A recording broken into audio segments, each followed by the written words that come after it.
One of the Michael Wong here on our right-hand side is playing Esper Control, so one of the control decks that I alluded to. He has, sort of your standard suite of control cards along blue, white, black. His creatures are a Bloodline Keeper, 2 Consecrated Sphinx. He also has 3 Lingering Souls and a Battered Skull as his win conditions. Some Lilianas and some Gideons, and then your standard suite of spot removal, counter spells, and card drawing. And Nathan is in fact playing Naya. He has a few different choices here. He has an Incinerate in his main deck over Green Sun Zenith, and he has a Hellrider over, it looks like a Metamorph from the deck list that I've posted on StarCityGames.com, so check it out. On the premium side, or whatever, is it called? It is, yeah. Select or something? Well, it's on premium. No, but they had a different word for it, I thought. There's premium and select. Select is the side that you don't have to pay for. Premium is the side that you do. Sure. Anyway, so Nathan on the left-hand side of your screen, he actually recently won a Legacy Open. I'm not sure exactly which one. I know he's from Texas, so it's probably somewhere in the south. Sherlock and but Holmes over here. I know that he won it. He was playing, I think, Aggro Loam. Yeah. So to me, the big difference between like the Esper and the blue-black control decks, those are sort of the two big control decks of the format. You get a slightly better beatdown matchup when you're Esper because you have access to Day of Judgment specifically, and then just a better suite of sideboard cards, like you can have timely reinforcements if you want and so on. The biggest concession is your mana can't really handle Drown Yard anymore, which is the big breaker in all the control mirrors. Yep. And just your mana in general is pretty delicate. Like he has 3 copies of Evolving Wilds in his deck. He's making concessions to his mana base to facilitate this. And looks like his mana is not bad so far. Starts with a Drowned Catacomb. Looks like he has another along with a Plains in his hand. Ooh, and a Seachrome Coast. So unlikely to have too much in the way of mana trouble this game. Turn 1 Bird off a Gorge for Zamora.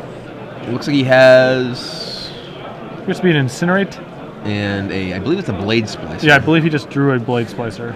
And he does not have another land, I guess? Oh, no, he does, but he's leading... Okay, he plays Bird into Thalia. Thalia could be a huge breaker against... Yeah, Thalia is very powerful against control decks. And we see Michael with the Lingering Souls in his hand that he just can't cast. That Thalia is stranding it there. Michael does have Consecrated Sphinx in his hand and a Liliana, which is also somewhat stranded. And not even especially good anymore anyway. Right, now, yeah, and Liliana is certainly not really going to have enough of an impact on this board. Uncastable for mana and power level reasons right now. Looks like he just drew Ratchet Bomb, though, which is pretty good against that Huntmaster. Though if he does, Zamora's got a very good spread of mana cost amongst his relevant cards here. Well, he can play, if he wants, he can play that Ratchet Bomb and then take 6 in the chin, and then if Nathan doesn't play a spell, or even if Nathan does play a spell, Michael can pass his next turn back and kill the Huntmaster. But no, it looks like he's going to cast Lingering Souls. And that's really not very high board impact here. He's just going to... It can't profitably block anything. This play makes sense if he has a Day of Judgment to follow up with the next turn, if he just wants to block out of this turn. But otherwise, this isn't really getting him anywhere. Well, he can. It's potentially keeping the Huntmaster back. If Nathan decides he doesn't want to trade off that Huntmaster, Nathan can't really see anything else in his hand. We did see that Incinerate earlier, but Nathan certainly is going to attack with Thalia. Oh, just sending everything. Okay, and Michael probably just going to double block the Huntmaster, which may be met with an Incinerate. Yes, we were getting a note that Nathan won the Legacy Open in Dallas, which is what I had suspected, but wasn't really sure. What's also interesting about what's started so far is Nathan can't even be with Aggro Loam. Nathan can't even be 100% sure that his opponent's on blue-white black control. Like this could just be a poor Delver draw. Right. I'm not sure I agree with that play from Nathan's perspective. I think I probably would have just attacked with Thalia and the Wolf, and been able not have to cast a spell, been able to flip my Huntmaster, take out a token, and then you're free to go to work. And then I just still have Incinerate too. Yeah. And he just drew Day of Judgment, which I don't think he had last turn. No, and that blows up a bunch of stuff. And Nathan has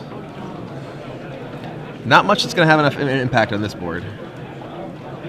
Like it looks like Michael's hand is Liliana, Consecrated Sphinx, Ratchet Bomb. Ratchet Bomb. There's a pod.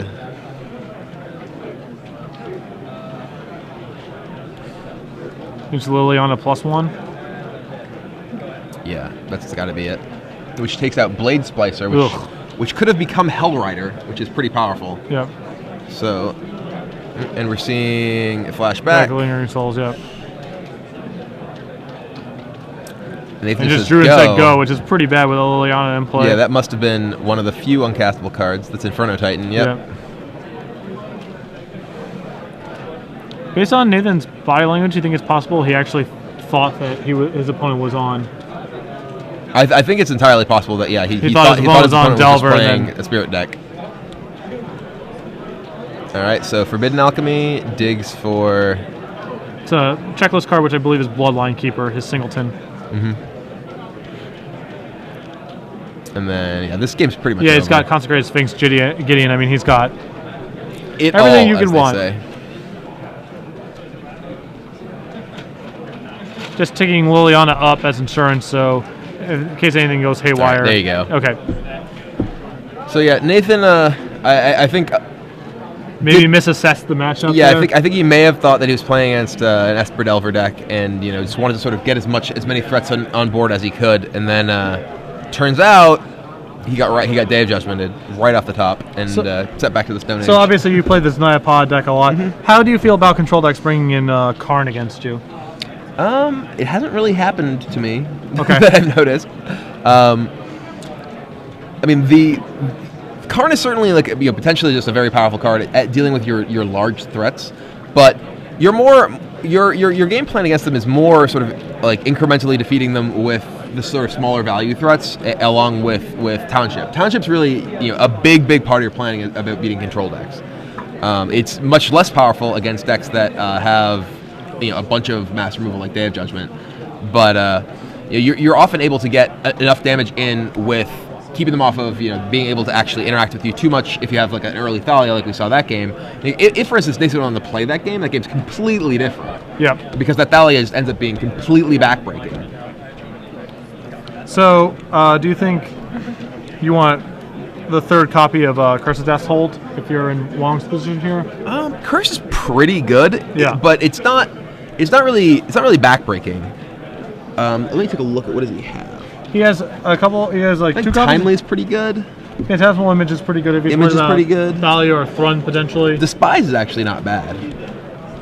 Since you are just all. It's a Llanowar Elf deck. Like being able to take one of the important mana creatures on turn one or what they're going to cast. That said, Wong's deck doesn't have that many ways to actually produce black mana in the first couple turns, especially in the draw. Yeah.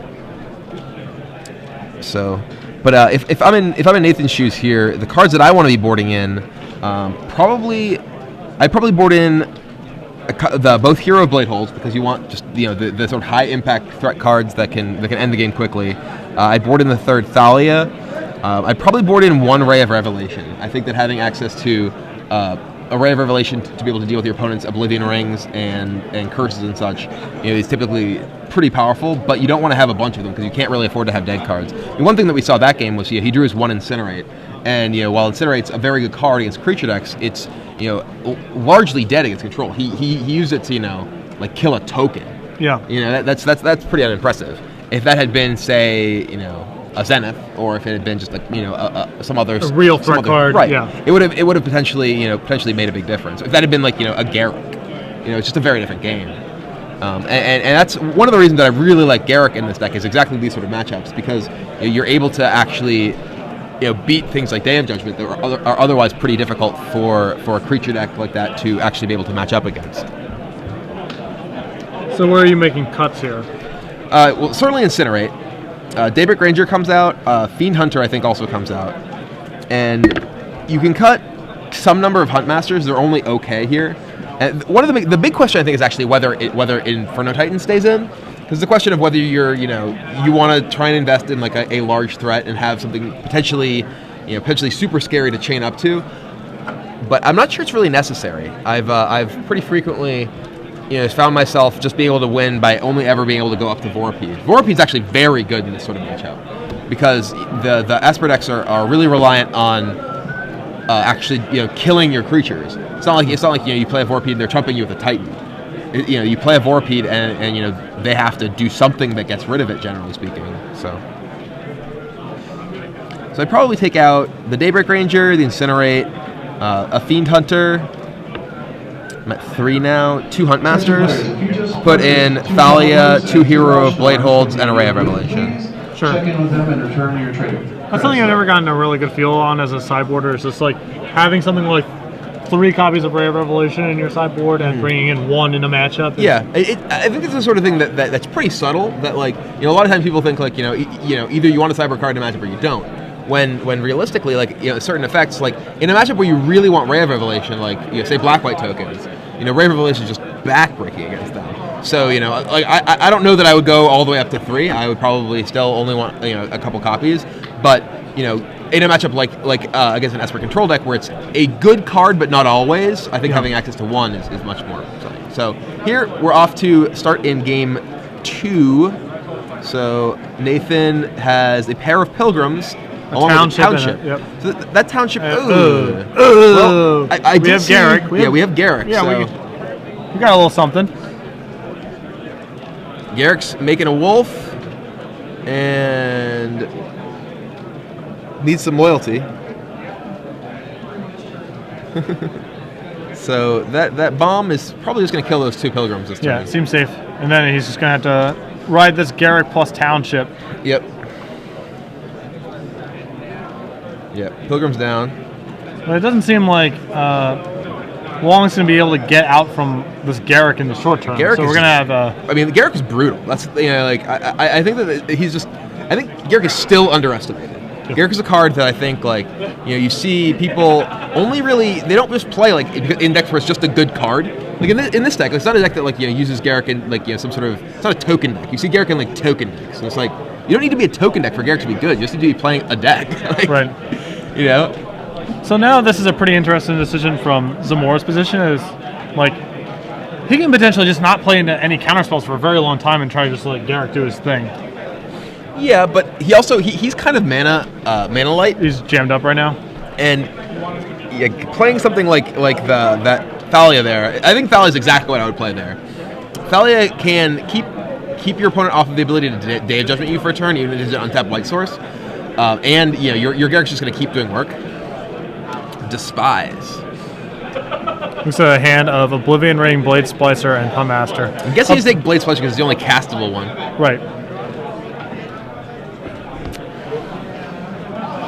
Although there's an argument for taking Huntmaster because if he has 2 more lands in his hand and a Day Adjustment, so you actually kind of want to have him go next turn, play Blade Splicer right into your Day of Judgment? Yeah, potentially. Though, if you Day of Judgment, you don't want him, and he doesn't draw a red source, he can't cast Huntmaster and, follow up with, more threats to support the Garrick.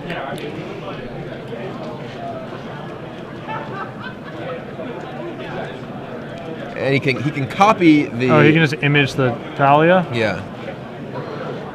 Alright, so Thalia dies. 2-headed giant players.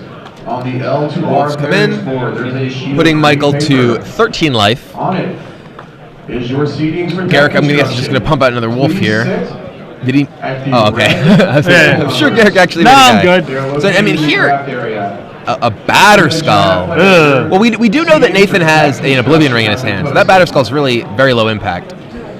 So he's just going to take 6 here, and then Nathan's going to make another wolf. Well, I think he's just doing that to get the Oblivion Ring out of the way, so now he can go Curse, slow the clock down considerably, then Day, or do it in the other order. Curse, he has to Day, right? Yeah.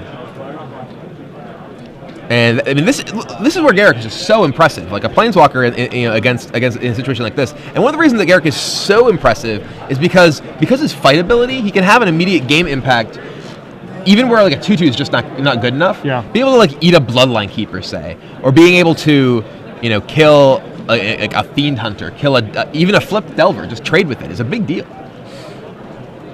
To say nothing of just how powerful it is against. And there's Image on Huntmaster. That's I'm not sure if I agree. Isn't it just going to get He's going to free fight roll it. killed? Yeah, he can just free roll fight it. I mean, I think that he wants to fire off the Forbidden Alchemy this turn anyway, just to like find some sort of action. And if you're going to do that, then your mana might just be clogged up for the rest of the... Yeah, I don't know if I agree with making a wolf there. If you feel like your mana is going to be clogged up for the rest of the game, then you want to just probably image right there. So you fire off your alchemy, and then you can use your mana for other stuff. Like this might be the best spot for him to cast in the image for some amount of value. All right, well, it's actually going as well as it could for Nathan, because he didn't fight. He got to make a wolf, and he's going to get to kill the. Oh no, he's not. Michael's going to cast the Forbidden Alchemy, so he's not going to be able to activate his own Huntmaster. Yeah, it just might be an issue of he feels like his mana is going to be tied up doing other things. Ooh, forever. no, he's casting another Huntmaster. It's going to get into the day. I don't agree with that. I don't think. Like you have plenty. You have way. Yeah, you have a lot of threats. Like Michael's only at 7 life. If you draw a land. Yeah, you just start running the township. Right. And then if something happens, you still have your Huntmaster. Right. Yeah. I don't think you need to. I don't think you need to commit more to the table there.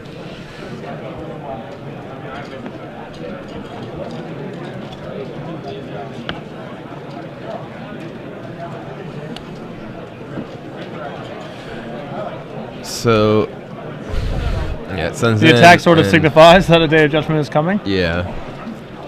We have reached a day of judgment, as Ben Rubin would say.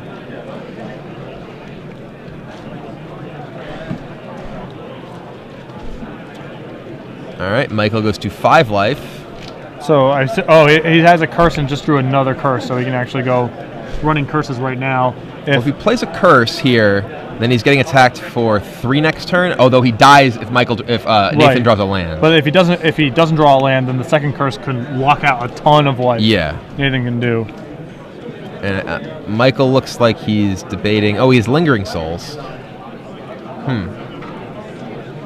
Lingers twice. Okay. I'm not sure. Your deck doesn't actually play a ton of lands that come into play untapped from this position, right? There's 8, 9, 10, 11, 12, 13, 14, 15. It seems like he's running so like there's 8 Scars lands. So it seems like the upside of going curse here is so high. This play doesn't even necessarily get him anywhere. It does, because he can trade with. Oh, I guess no. Yeah, if he just blocks, because then the next turn he doesn't necessarily die to. I don't know.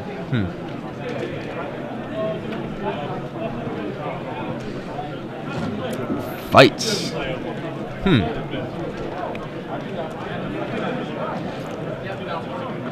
Interesting. He actually drew a Razorvine Thicket, which... He was getting cursed. Speaking to my point, would have been... Well, now Nathan can go get Slime. Right, this is way worse. Yeah.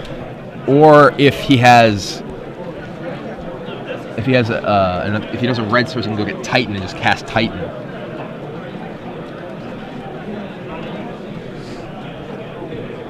He can also just attack and then just use Township.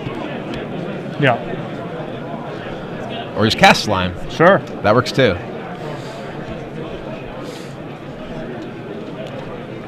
So he goes to 3 life. We're going to see a... The question is actually whether we see a wolf, or a Death Touch wolf come out, or if we see him go tutor.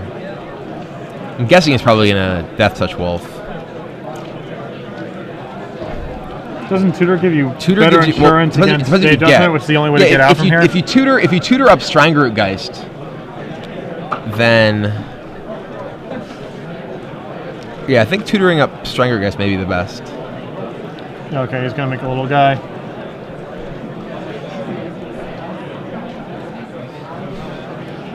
Curse is not enough.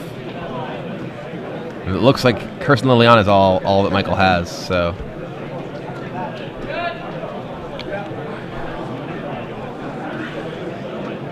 Oh, does he have another Lingering Souls? I didn't realize he had 2, hadn't he? Yeah, okay. Huh. Okay, well, that game goes to Nathan. Alchemy. He flipped one over on the alchemy. Okay, Right. Yep, Okay. yep. Gotcha. All right, well, Nathan wins that game. We are tied up.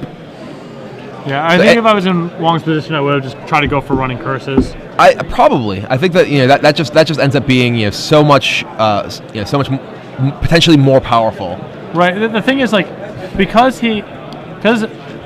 Zamora has Township, it means that your curses are very likely to diminish in value if you wait too long, because instead of the creatures in play aren't going to die. Right. Exactly. Yeah. So you have to, beyond the fact that there's two things going on there from where I'm sitting, and that would make me want to do that. One is, if he doesn't draw a land, you probably just win the game straight up. Yes. By going curse. Secondly, your curses are just not going to be particularly good as the game progresses. Right. Because of the Township. So you might as well just go for it while the go for it while the getting's good, I guess. So Zamora will be on the draw for game 3 here, which Looks is like both players are going to their sideboards. Yeah. Which I like. I always like to see people sideboarding with, differently for game 3 than they did for game 2. This is as we mentioned earlier today, one thing that players do not do nearly enough of is modify their sideboarding based on whether they are on the play or on the draw. It's a lot of cards that there are definitely a lot of cards that wildly fluctuate in value.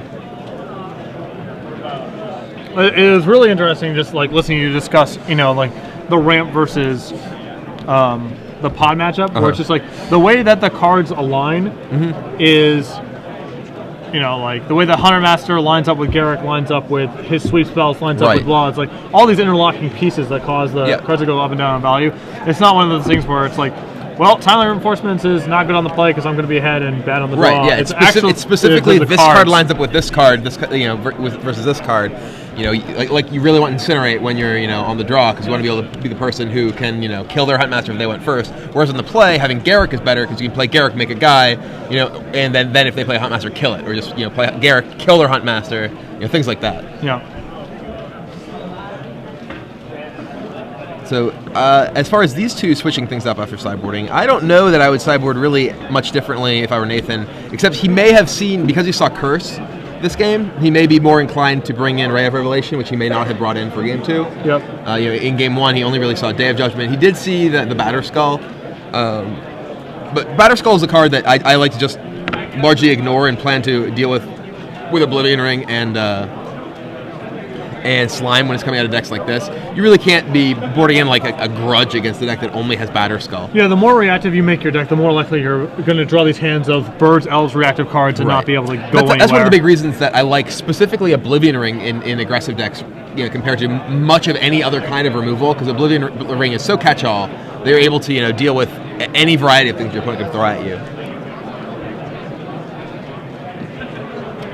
So I think the one thing that we discussed a little bit that might change from Wong's side of the table, being on the play versus being on the draw, is the value of Despise.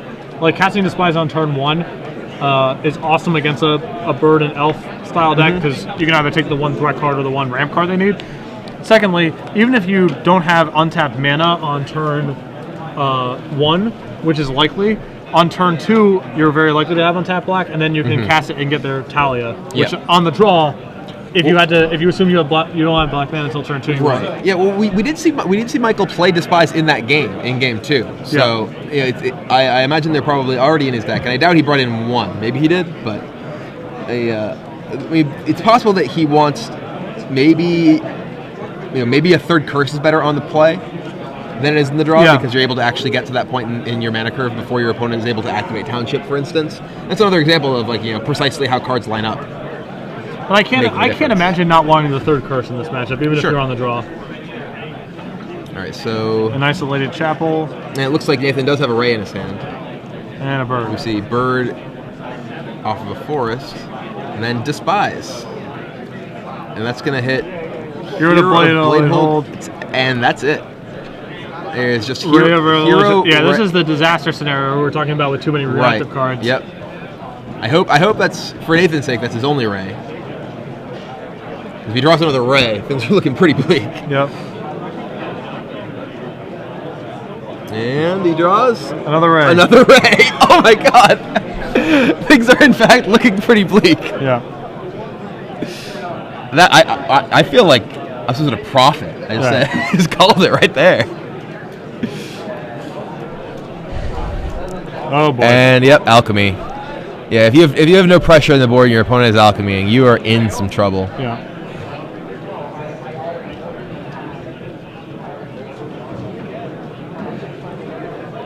Zamora needs to find some action and find some action quickly. I mean, his hand is Just drew a slime, I think. He's gonna township up that bird. Birdie getting busy. Oh no, it's a pilgrim. He drew a pilgrim. All right, well, let's township. Going to town. We have gone to town on him. It's a Hell Rider. Which is castable. Yeah, this is not too bad. It's kind of rare. The Hell Rider's castable. He gets to cast a Hell Rider and Ray the Curse. There are worse turns. That's not too bad.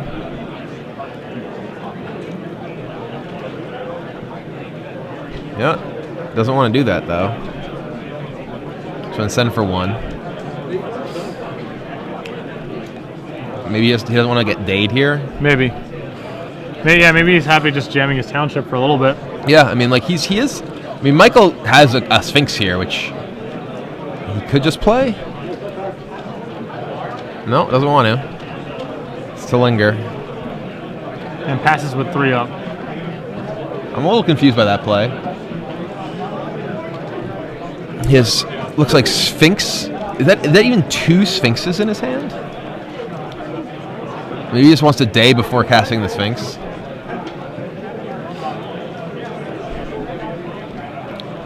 Dashes.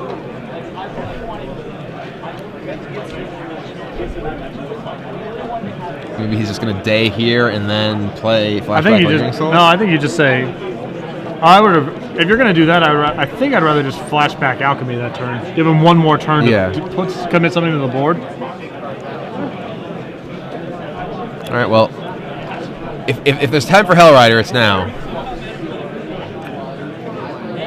He does know that Nathan has the Oblivion Ring, so not casting the Sphinx. $10 draft number 6. He is at least now he actually Sphinx and copy $10 it. draft number 6. Your event is about to begin. Yeah, this is what he's been setting up. Sphinx, copy it,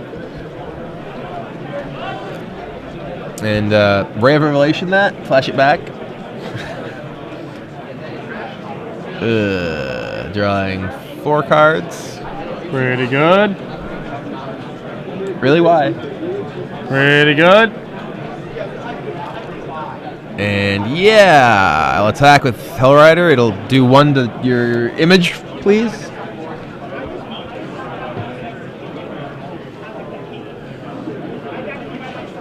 So Nathan has. Is that a slime? I think there's a slime in his hand.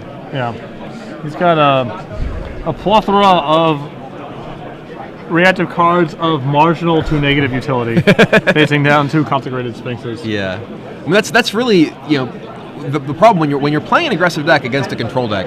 You can't put too many cards in your deck that are trying to react to their cards that they have against you. Right. This is why I like Smash the Smithereens in the sideboards a lot more than I like. What? You know, He's paying 4 mana Lusts for this? or I'm whatever. confused. Right. Yeah. I mean things like that. Right. Absolutely, I agree. You want to have cards that are still Searing Blaze and not Dismember. You want to have cards that are still furthering your game plan. All right, so that comes in, does 1 damage attacking, and is going to get blocked.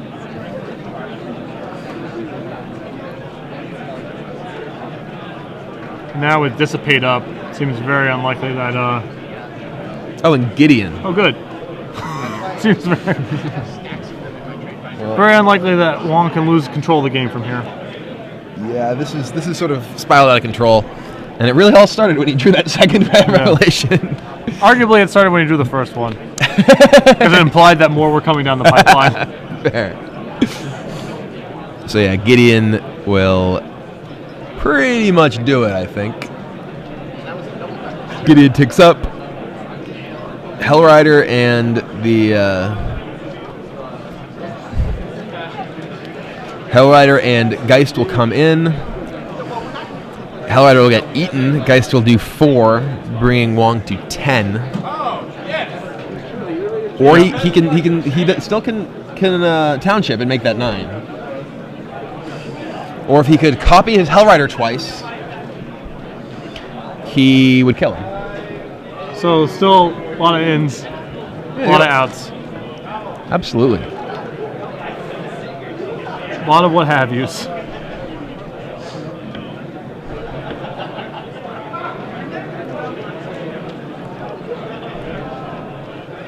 That Hellrider was a metamorph. It could have been a Sphinx. Could be anything. Well, not anything. There's not everything in play. There's not like an Emrakul in play. Let's not be ridiculous. All right, so Slimer, I'm assuming this is not enough to draw out of Dissipate, because Gideon's kind of got this guy on lock. Yeah. So incoming. So redirecting the 2 Hellrider points, it looks like. Okay. I assume Sphinx is going to eat up Hellrider. Yep. That puts Gideon to 3 counters still, so not really getting us much of anywhere.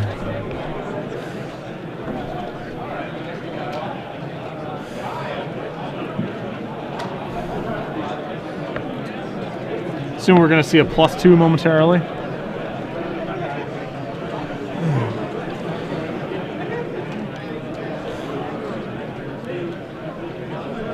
Oh, no, he's just going to assassinate.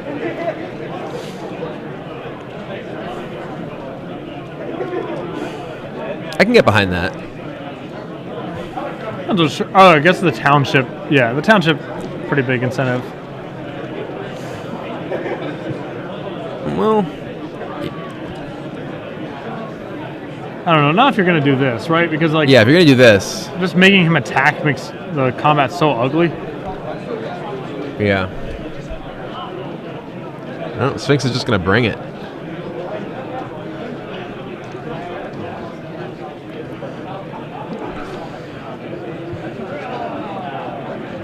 He's I'm going to sack this spin out his and deck then real quick. draw from Sphinx.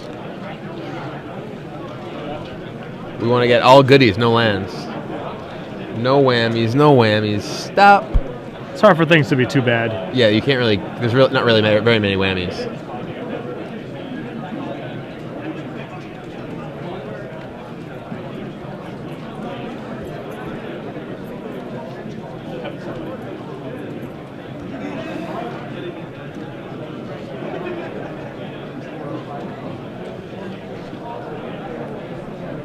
So, I yeah, they guess come in, eats some guys. Zamora did not attack Gideon.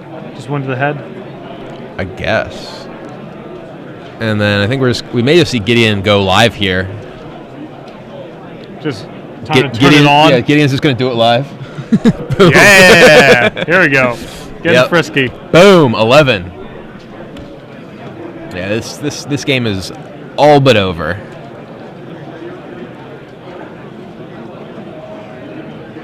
Sure, some Lingering Soul hanging out there.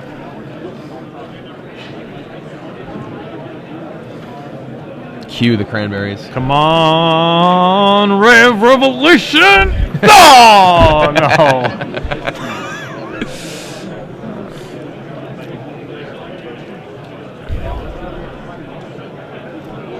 Attack. I love, this is my favorite attack. It's just, I want to see what kind of man you are. Right before I concede, I just want to see if you're willing to take this too, if you chump block, if you trade.